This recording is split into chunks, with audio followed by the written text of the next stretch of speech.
For us. Hey folks, pick up your laptops. We're going to chat it up during happy hour. The site to go to join us, so you can join us right here for happy hour in the bar virtually. foxbusiness.com/happy hour live and join our discussion. We'll be tweeting. Maybe I'll send some behind the scenes pictures. All right, guys, on tap, a new focus for President Obama in 2010. Jobs, yeah, jobs. Yay, about time. Save the jobs, save the economy, something like that. But will all the talk really translate into getting more Americans back to work? We talked with Patriot Partners CEO Lynn Tilton on Happy Hour.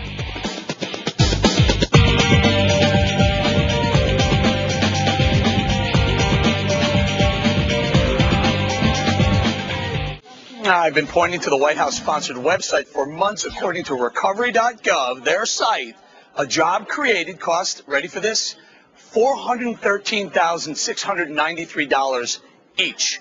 $400 each? $413,693 each.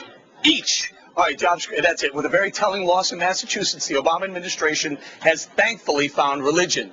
Jobs, not health care, now the focus. Let's bring in small business expert, investor, and friend of the show, Lynn Tilton. Lenny, what is it that small business wants to hear Wednesday night, that very big State of the Union address that Obama's going to deliver? Look, I think in the end, I've always been talking about there's been no lending to small and mid-sized businesses. So there needs to be a program, first and foremost, that gets lending to small and mid-sized businesses. You know, tax cuts doesn't really help you if you have no revenues, if you have no cash flow to get through. In the end, we need to be able to create jobs in this country, and some of it's going to be unpopular. I mean, we don't have an infrastructure to bring people back to work. In the past, we've exited recessions through small businesses and through industry. We don't have either right now because over the last 18 months, we've watched both walk the walk to a slow death and liquidation. So I think if we really care about jobs, we're actually going to have to do something other than just say it. We're actually going to have to make changes in this country that allow industry to be the maker of things in this country again and allow industry to compete with foreign countries. That means you can't just throw everything across the border. And frankly, if the Department of Defense would buy American, just the spend of the Department of Defense, buy American where they can get those goods in America, you'd put a lot of those 30 million of Americans back to work. Then we hear this all the time. I mean, it's like a broken record here, unfortunately, in Happy Hour, where it's the President Obama was in Ohio last week, and we had two company presidents, CEO and president on EMC, I believe it was a corporation. They're saying the exact same thing that you said.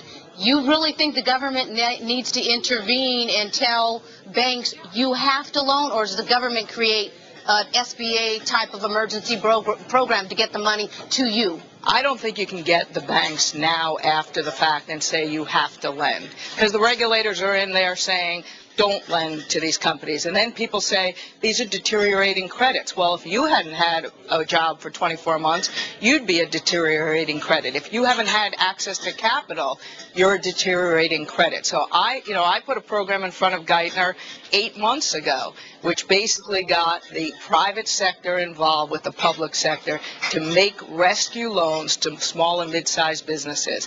Many of those businesses that would have taken those loans are no longer here today because they didn't have the basic working capital loans to buy goods and to create goods and to sell goods. So I think immediately we have to find a way.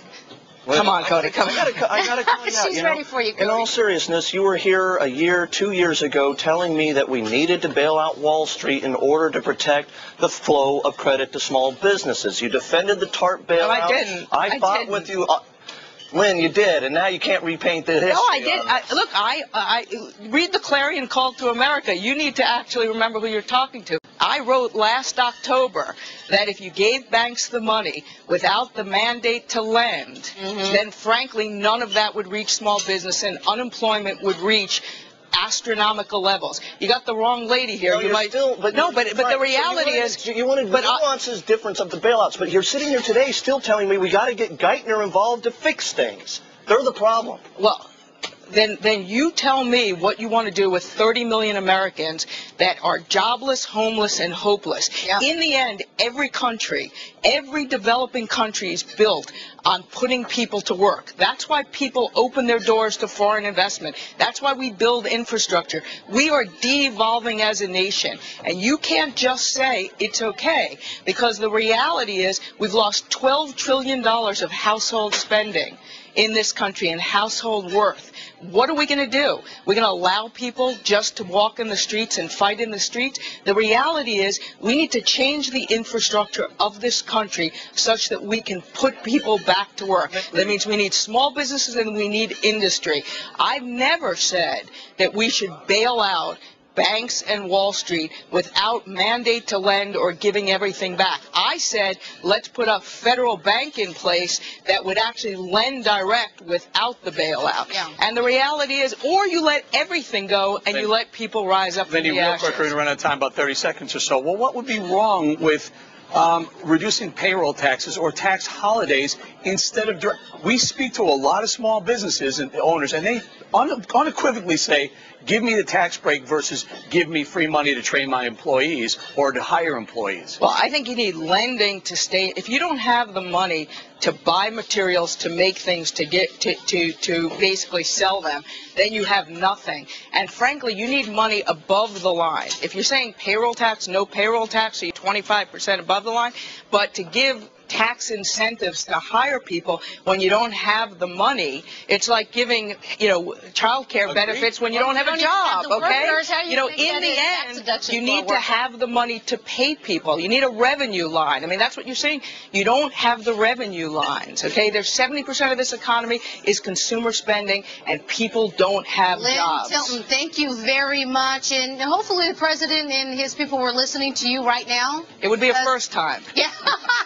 Because, boy, you from the front lines out there, thank you very much. Thank you.